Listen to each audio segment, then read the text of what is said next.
अस्सलाम वालेकुम। आज हम बात करेंगे कि किस तरह से पेरेंट्स जो हैं अपने बच्चों के साथ रिलेशनशिप स्ट्रॉन्ग कर सकते हैं, और उसमें हम सेपरेटली बात करेंगे कि फादर्स जो हैं वो अपने बेटों के साथ रिलेशनशिप किस तरह से स्ट्रॉन्ग कर सकते हैं। बिकॉज़ ये ऐसा टॉपिक है जिसके बारे में बहुत कम बात की जाती है, ना ही इसके बारे में कोई टीचिंग दी जाती है या उसके बारे में कोई लर्निंग दी जाती है लोगों को। सो आज हम इसके बारे में बात करेंगे।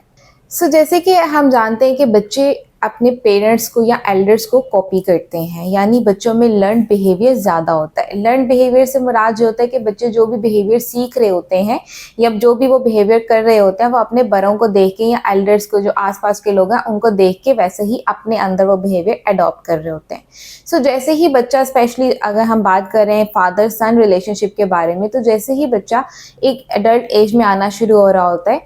इस एज में पेरेंट्स का और स्पेशली फादर्स का बहुत इंपॉर्टेंट रोल होता है कि वो बच्चे की पर्सनालिटी किस तरह से शेप अप कर सकते हैं। इसमें डिफरेंट हम एस्पेक्ट पे बात करेंगे, किस तरीके से फादर जो है वो तरीके करके बच्चों के साथ, अपने बेटों के साथ स्पेशली रिलेशनशिप को स्ट्रॉन्ग कर सकते हैं। जिसमें सबसे पहले बात की जाती है कि मॉडल पॉजिटिव बिहेवियर, यानी फादर्स को चाहिए कि अपना बिहेवियर जो है वो पॉजिटिव बच्चों के सामने प्रेजेंट करें, अपना बिहेवियर एक अच्छा शो कराएं जिसमें ऑनेस्टी, इंटीग्रिटी, ये सब चीज़ें आती हैं उसकी पर्सनालिटी में। अब अगर फादर ही घर में एक अग्रेसिव फिगर होगी, यानी जो हर टाइम वो ऊंचे आवाज़ में बोल रहा है, बात इस तरीके से कर रहा है, डांट डपट कर रहा है, इवन पेरेंट्स के अपने रिलेशनशिप में ये इस तरह का है, या कि वो माँ को बार बार डांट रही है, उससे इस तरीके से बात कर रहे हैं, तो बच्चे को लगेगा, क्योंकि बच्चे के सामने father as a role model है, उसके सामने जो मेल फिगर उसका फादर है वो रोल मॉडल है, कि जैसा फादर परफॉर्म कर रहे हैं इसका मतलब है मैंने ही ऐसा परफॉर्म करना है। बच्चे को ये नहीं पता कि ये पॉजिटिव बिहेवियर है या नेगेटिव बिहेवियर है, बच्चे के लिए वो सिर्फ बिहेवियर है। उसने उसको वैसे ही परफॉर्म करना है। अगर फादर अपने बिहेवियर को पॉजिटिव रखेंगे, पॉजिटिवली परफॉर्म करेंगे, तो सेम इसी तरह से बच्चे भी वही बिहेवियर को सीखेंगे और कॉपी करना शुरू कर देंगे। इसलिए फादर्स को चाहिए, अगर कोई गुस्से में या कोई भी इस तरह की बात भी करनी भी है, तो वो बच्चे के सामने ना करें, जब बच्चे पास ना हो तो एल्डर्स जो है वो आप उसको फिर से बात करें, ताकि बच्चे के सामने वही बिहेवियर लर्न ना हो। बिकॉज बच्चे के सामने जो फादर है वो लड़के के लिए एज अ रोल मॉडल होता है, और जो मदर है वो लड़की के लिए एज अ रोल मॉडल होती है, और वो उन्हीं के बिहेवियर्स को सीख रहे होते हैं। ये बहुत इंपॉर्टेंट है पेरेंट्स के लिए, और स्पेशली फादर्स सन रिलेशनशिप में, कि फादर्स अपने बिहेवियर को जो है वो पॉजिटिव शो करवाएं, एक पॉजिटिव रोल मॉडल बने बच्चे के सामने। इसके अलावा सेकंड जो बड़ा इंपॉर्टेंट टॉपिक है वो है कि प्रोवाइड इमोशनल सपोर्ट, यानी फादर्स बच्चों को, अपने बेटे को स्पेशली इमोशनल सपोर्ट प्रोवाइड करें, यानी बच्चे को ये एहसास दिलाएं, उसको ये फील करवाएं कि आई एम विद यू, मैं तुम्हारे साथ हूँ। अगर कोई प्रॉब्लम हो रही है, कोई गलती भी हो रही है, तो मैं साथ हूँ, इट्स ओके। गलतियों से ही इंसान सीखता है, लेसन्स मिलेंगे, फिर ही लर्निंग होगी। ये इमोशनल सपोर्ट जो है वो फादर्स की तरफ से बेटों को मिलना बहुत ज़रूरी है, जबकि हमारे माशरे में, हमारी सोसाइटी में इसके उलट है।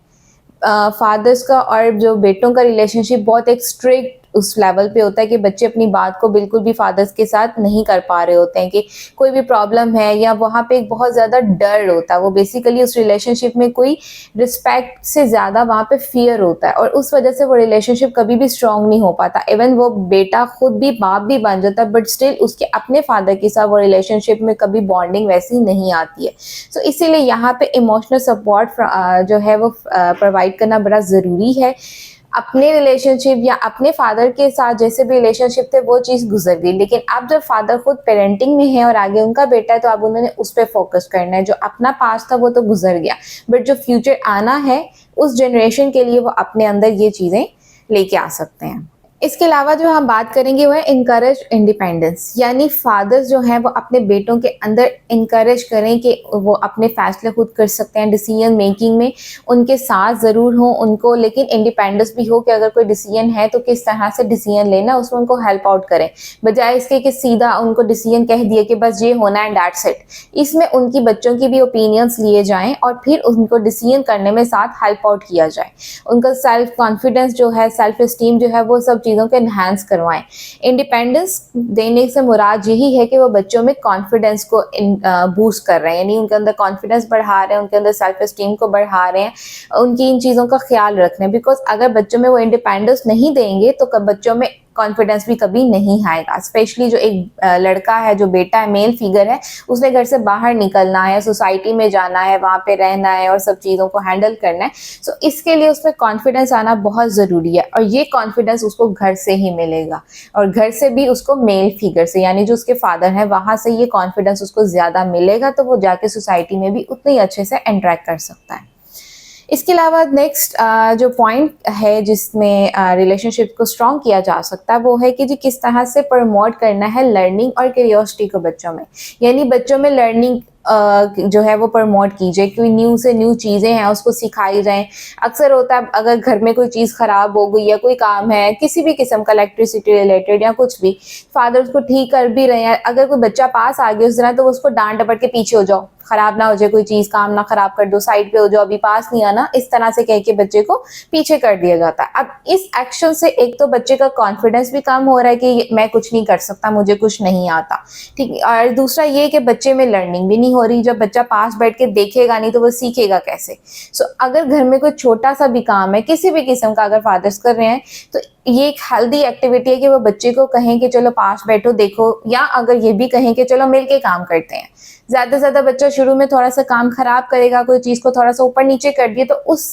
सूरत में भी उसको डांटने डपटने के बजाय उसको प्यार से कहा जाए कि ये चीज़ देखो ऐसे हुई तो काम खराब हो गया, अब इसको हम मेरे तरीके से करते हैं और फिर देखते हैं कि काम सही होगा या नहीं होगा। सो इस तरीके से बच्चे में कॉन्फिडेंस भी इन्हांस होता है, प्लस उनमें लर्निंग भी आती है और क्यूरियोसिटी भी, यानी जो काम किया जा रहा है या जो मेरा बाप काम कर रहा है वो कैसे कर रही, कैसे कर लेते हैं, तो यही क्यूरियोसिटी उसको लर्निंग की तरफ भी लेके आएगी।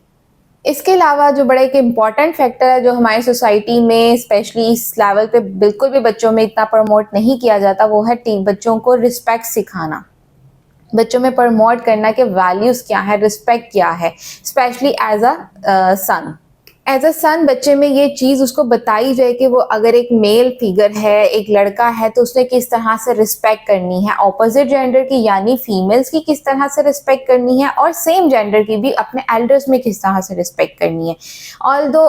मेल सोसाइटी में या मेल फिगर्स में डोमिनेंसी यही होती है कि वहाँ रिस्पेक्ट नहीं, वहाँ रोब ज़्यादा होता है, यानी वहाँ इज्जत इतना फैक्टर नहीं होता, इज्जत से ज़्यादा रोब का बात होती है। सो अगर इसी बात को, इस रोब वाले वर्ड को एज अ रिस्पेक्ट में कन्वर्ट कर लिया जाए तो सोसाइटी में भी पॉजिटिविटी आएगी, उस मर्द का जो बिहेवियर है वो भी एक पॉजिटिव होगा और उसके आसपास के जो भी लोग हैं जो उससे मुतासिर हो रहे हैं उन सब में भी पॉजिटिविटी एनहांस होगी। सो ये बड़ा इंपॉर्टेंट फैक्टर है कि फादर्स अपने बेटों को सिखाएं कि किस तरह से रिस्पेक्ट करनी है, इवन मदर की भी रिस्पेक्ट। अक्सर ये चीज़ बड़ी कॉमन है कि फादर्स, जैसे अभी मैंने पहले भी बात की कि मदर्स को कोई डांटना या कोई बात भी करनी है तो वो बच्चे के सामने ऊंचा बोल रहे हैं, डांट डपट कर रहे हैं, अब्यूजिव भी हो रहे हैं। सो यहाँ से बच्चे में ये चीज़ भी लर्न हो रही है कि रिस्पेक्ट नहीं है कोई चीज़, हमने सिर्फ रोब डालना और वो भी अब्यूजिव लैंग्वेज में और इस तरह से, और सेम वही बिहेवियर बच्चे का भी माँ के साथ आगे जाके अडल्ट लाइफ में होना शुरू हो जाता है, या अपनी बीवी के साथ वो बिहेवियर होगा बिकॉज उसने लर्न यही चीज़ की है। सो यहाँ पे बहुत इंपॉर्टेंट है कि फादर अपने बच्चों को ये चीज़ सिखा रहे हैं कि किस तरह से उन्होंने रिस्पेक्ट और वैल्यूज़ को लेके आए, मोरल वैल्यूज़ क्या है, किस तरह से बड़ों से बात करनी है, छोटों से बात करनी है, सोसाइटी में कैसे रहना, मेल्स के साथ कैसे करना है, फीमेल्स के साथ कैसे चलना है, जो भी आसपास के रिलेशंस हैं, चाहे वो अगर कोई बेटा है तो उसकी जो बहन है, उसकी माँ है, उसकी शादी होती है तो उसकी बीवी है, उसकी बेटी है, इन सब रिलेशनशिप के साथ किस तरह से रहना है, वहाँ पे मोरल वैल्यूज़ क्या है, ये सब चीज़ें फादर से ही बच्चे लर्न करेंगे और बहुत इंपॉर्टेंट है कि फादर्स बच्चे में ये चीज़ इन्हांस करें। आखिर में जो एक बड़ा इंपॉर्टेंट इसमें पॉइंट है कि किस तरह से फादर सन रिलेशनशिप जो स्ट्रॉन्ग हो सकता है, उसमें कि बिल्ड अ स्ट्रॉन्ग रिलेशनशिप, यानी फादर्स जो हैं उनको चाहिए कि अपने बेटों के साथ स्ट्रॉन्ग रिलेशनशिप बिल्डअप करें। अब वो स्ट्रॉन्ग रिलेशनशिप बिल्डअप किस तरीके से कर सकते हैं, उसमें बच्चों को एंगेज करें, यानी बेटे को, एक तो जो हमने पहले से पॉइंट्स में बात की कि बेटे को कोई काम घर में कर रहे हैं, अपना पर्सनल काम है उसमें साथ एंगेज करें कि आओ ये वो काम हम मिलके करते हैं, आओ ये चीज़ मिलके करते हैं। इवन छोटे घर में छोटी छोटी सी एक्टिविटीज़ में एंगेज किया जा सकता है, ज़रूरी नहीं कि वो कोई काम ही है। जैसे फैमिली टाइम होता है, फैमिली गैदरिंग्स होती है, कभी वॉक पे आओ आज हम चलते हैं, आज फादर सन का टाइम है, ठीक है, बाप बेटे का टाइम है, आज हम ये करते हैं, जाके हम कभी कोई ग्रोसरी करनी है तो आज हम चलते हैं, या मूवी टाइम घर में है, फैमिली टाइम कुछ इस तरह की इंगेजिंग, यानी जिसमें फादर और बेटे का आपस में एक मी टाइम जैसे होता है वो टाइम भी हो, जिसमें बेटे को भी ये फील आए कि मेरे साथ फादर है, वो मुझे इमोशनल सपोर्ट भी कर रहा है और रिलेशनशिप भी स्ट्रॉन्ग हो रहा है, और उसके साथ साथ ऑब्वियसली कॉन्फिडेंस बूस्टअप हो रहा है, लर्निंग पॉजिटिव हो रही है। सो ये सब चीज़ें जो हमने पहले डिस्कस की हैं इस पूरे रिलेशनशिप को स्ट्रॉन्ग करने में बहुत हेल्प आउट जो है वो होंगी। और मोस्ट इम्पॉर्टेंटली इससे बॉन्ड स्ट्रॉन्ग हुआ। जो एक फादर और सन रिलेशनशिप है वो बॉन्डिंग नहीं होती है। यहाँ पे ये चीज़ बड़ी कॉमन है कि अगर बाप को कुछ कहना चाह रहे हैं तो नहीं कह पा रहे होते, बोल ही नहीं पा रहे होते। अगर मैंने ये करना है, मैंने यहाँ जाना है, मैंने ये करियर चूज़ करना है, वो नहीं बोल पा रहे होते, बिकॉज वहाँ पे गैप फियर का बहुत ज़्यादा होता है। वहाँ रिस्पेक्ट इतनी हो या ना हो, वहाँ पे फियर बहुत ज़्यादा होता है। सो अगर वहाँ पे ही बॉन्डिंग स्ट्रॉन्ग है, एक फादर सन टाइम आपस में बैठ के कर रहे हैं, तो वहाँ पे ऑब्वियसली ये फियर फैक्टर कम होगा, रिस्पेक्ट फैक्टर ज़्यादा आएगी, डिस्कशन ज़्यादा होंगी, इंकरेजमेंट ज़्यादा आएगी। सो आई होप कि इन सब चीज़ों से आपको काफ़ी लर्न करने में हेल्प मिली होगी। इसके अलावा भी अगर किसी और टॉपिक पे भी आप डिस्कशन चाह रहे हो तो आप ज़रूर कमेंट सेक्शन में बताइएगा। Thank you.